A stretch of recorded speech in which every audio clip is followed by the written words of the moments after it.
পুরাতন Saga timing bell adjust কীভাবে করবেন দেখুন। এই যে দেখতে পাচ্ছেন পুলি মার্ক করা আছে কালার দিয়ে।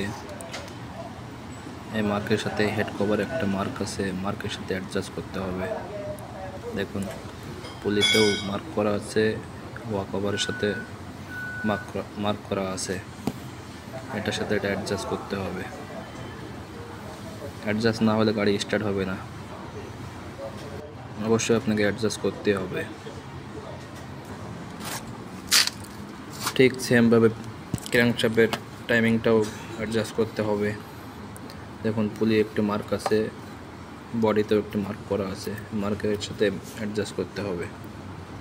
অ্যাডজাস্ট না হলে কিন্তু গাড়ি স্টার্ট হবে না, এটা মাথায় রাখতে হবে।